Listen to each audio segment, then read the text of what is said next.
근데 이거 참 오늘 진짜 이것도 굉장히 안타까운 일이 있어요.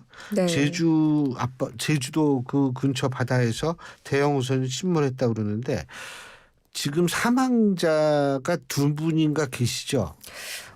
네. 구조된 분들 중에서 심정지 상태로 구조된 분 중 2분 사망하셨고요. 음. 실종된 분들은 아직까지 수색에 좀 난항을 겪고 있는 것 같습니다.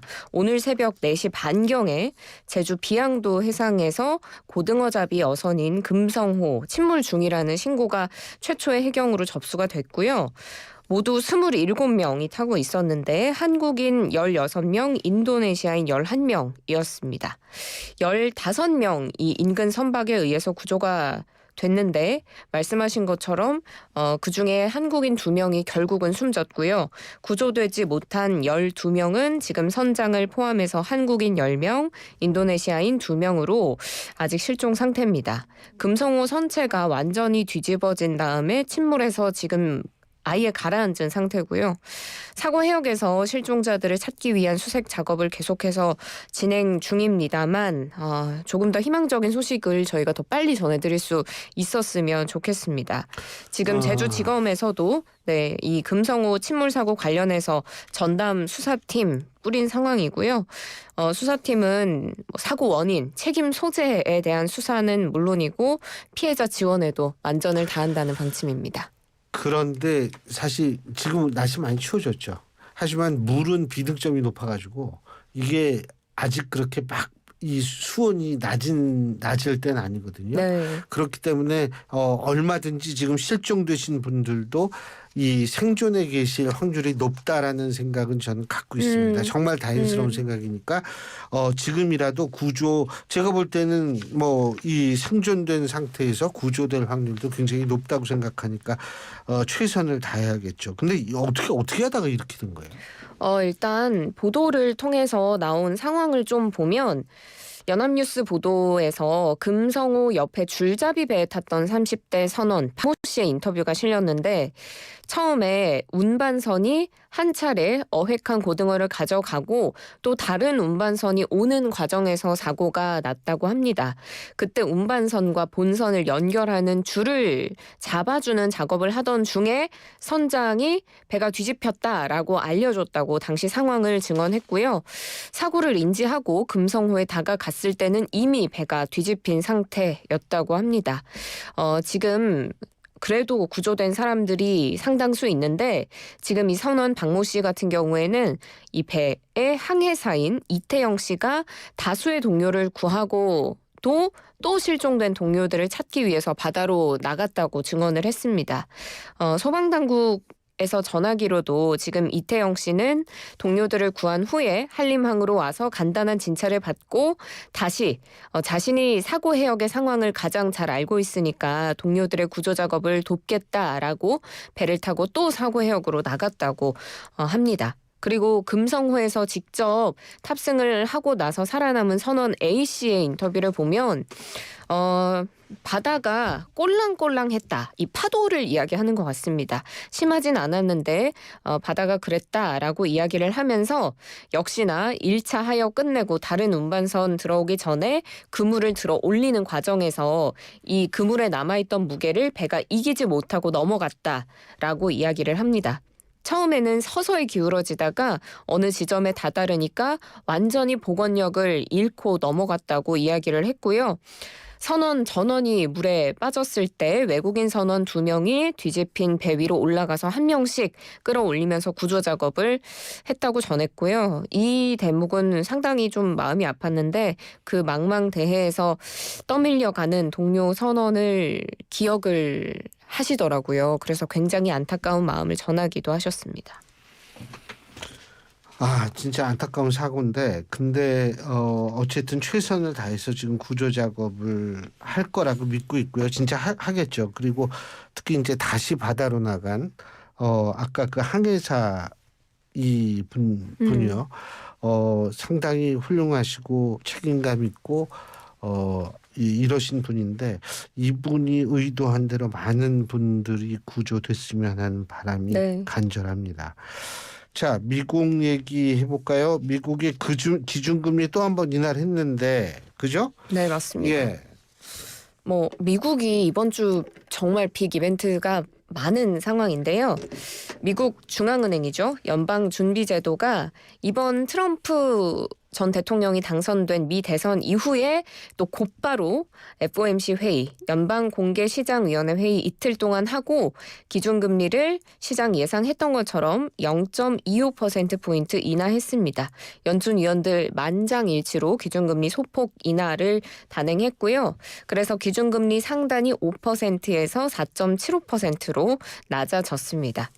연준이 지난 9월에 그러니까 지난 FOMC 회의 때 4년여 만에 거의 4년 반 정도 만에 피벗에 나서면서 그러니까 통화 정책 기조를 전환하면서 두 차례 연속으로 금리를 지금 하향 조정한 건데요. 성명을 내고 FOMC는 고용과 인플레이션 목표 달성을 위한 리스크가 대체로 균형을 이루고 있다라고 판단한다면서 금리 인하의 배경을 밝혔습니다. 이 금리 인하 소식 그리고 그에 앞서서 트럼프 전 대통령 당선 소식에 지금 뉴욕 증시가 엄청나게 들썩들썩하는 상황이거든요. 트럼프 전 대통령 당선 소식 전해진 후에 수요일장에서 3대 지수가 전부 다 사상 최고치를 경신했고 기준금리 인하 소식 전해지고 나서 목요일장, 오늘장에서도 S&P 500과 나스닥 지수가 연이틀 사상 최고치를 갈아치웠습니다.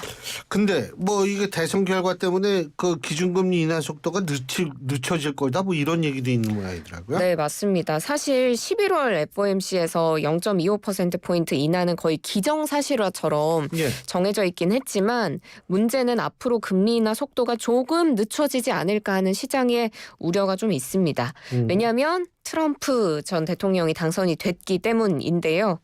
트럼프 전 대통령이 지금 경제 정책으로 내세우고 있는 것들이 감세해주고 또 높은 금리 관세를 물리고 이민 정책도 좀 규제하고 이런 정책을 내놓을 것으로 예상이 돼서 인플레이션을 다시금 끌어올리게 되지 않을까 이런 걱정이 있기 때문입니다.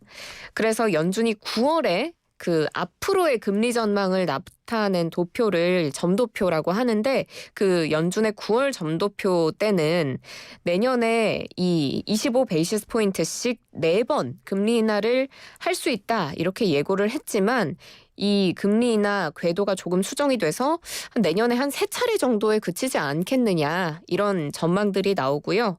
여기에 대해서 이제 FOMC 회의 끝나고 제롬 파월 연준 의장이 기자회견을 가졌는데 지금 당장의 시점에서 앞으로의 정책 변화는 알 수 없는 거고 미리 예견하거나 예단하지 않겠다고도 했고요.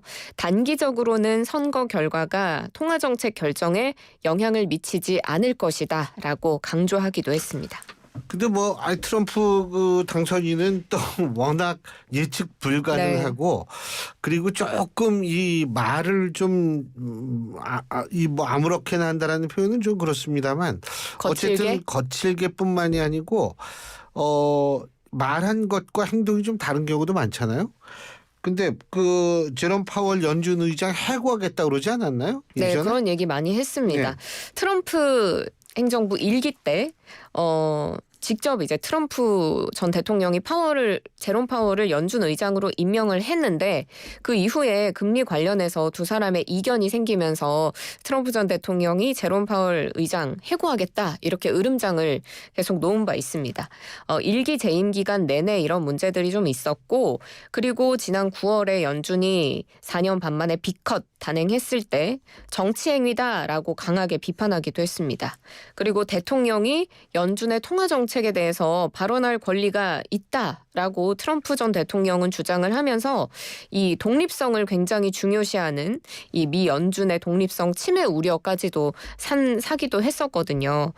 그래서 정말로 당선이 이제 됐으니까 제롬 파월 연준 의장이 임기를 다 못 채우는 것 아니냐 이런 우려들이 사실 나왔었는데 오늘 기자회견에서 그래서 파월 의장한테 그런 질문이 나왔습니다.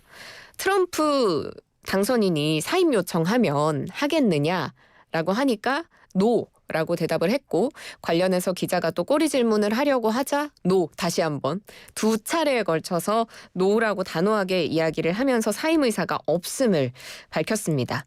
그리고 또 미국 대통령이 연준의 의장이나 이사진을 해임하거나 강등시킬 법적인 권리가 있느냐 이런 질문 받았는데 법적으로 허용되지 않는다라고 이 부분에 대해서도 분명히 했고요.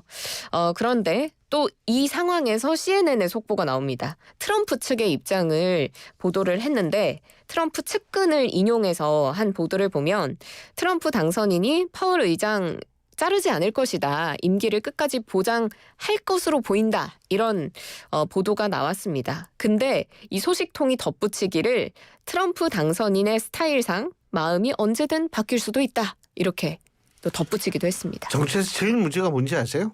어떤 예측 거죠? 불가능성이 제일 그게 큰 문제입니다. 근데 지금 예측이 정말 가능하지 않은 사람이 미국 대통령이 됐기 때문에 저도 어떻게 될지 모르는데 문제는 이제 우리인데 이게 지금 뭐 환율이 엄청나게 높잖아요. 지금 1,400원 뚫었잖아요. 뚫었습니다. 그죠?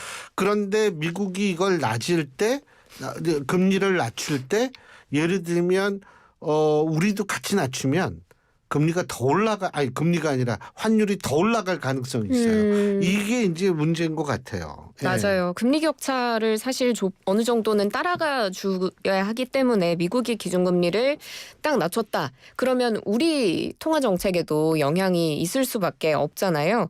그래서 지금 미 대선 그리고 연준의 지금 기준금리 소폭 인하 요 두 가지의 영향을 두고 우리 금융당국도 굉장히 고심하고 있습니다. 최상목 부총리 겸 기재부 장관, 이창용 한국은행 총재 등 금융경제 수장들이 오늘 거시경제금융회의 열었습니다. 이 지금 미 대선, FOMC 결과 이런 부분에 대해서 논의를 했는데 최상목 부총리는 당분간 대외 불확실성 지속될 수 있는 만큼 그동안은 중동 상황을 중심으로 운영을 해오던 관계기관 24시간 합동 점검 체계를 금융, 외환 시장까지도 확대 개편하고 또 변동성이 너무 확대될 경우에는 컨텐전시 플랜, 상황별 대응 계획에 따라서 적기에 대응하겠다 이런 입장을 밝혔습니다.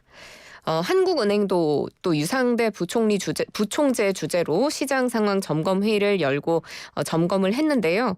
금리나 주가 같은 가격 변수의 변동 폭이 제한적이었다라고 평가를 하면서도 앞으로의 변동성이 커질 수 있다는 점을 분명히 했습니다. 한국은행이 이제 이번 달 28일에 기준금리를 또 결정하는 올해의 마지막 금융통화위원회 앞두고 있는데요. 최근에 물가가 어느 정도 잡혀서 이번에도 10월 회의 때 이어서 금리 인하를 하지 않을까라는 전망이 사실상 있었거든요. 그렇지만 트럼프 전 대통령 당선으로 지금 원달러 환율이 심리적 저항선인 1,400원을 뚫은 부분이 관건이 됐습니다. 이 부분에 대해서 금통위원들의 고민이 굉장히 깊어질 것으로 보여서 한은의 금리 인하 결정 과연 이루어질 수 있을지 지켜봐야겠습니다. 그 유튜브에 글을 다신 황규태 님이 이런 글을 남겨주셨습니다. 아나운서님 목소리가 너무 좋아요. 퇴근길에 잘 듣고 있습니다. 감동이에요. 친구분 아니죠? 황규태님이요? 제 친구 중에 안 계신 것 같습니다. 예. 근데 왜 나한테 칭찬이 안 올라오지? 이거 빨리 나가세요. 여기까지 합시다. 수고하셨어요. 수고하셨습니다. 예, 김영민 아나운서였습니다. 여러분 안녕.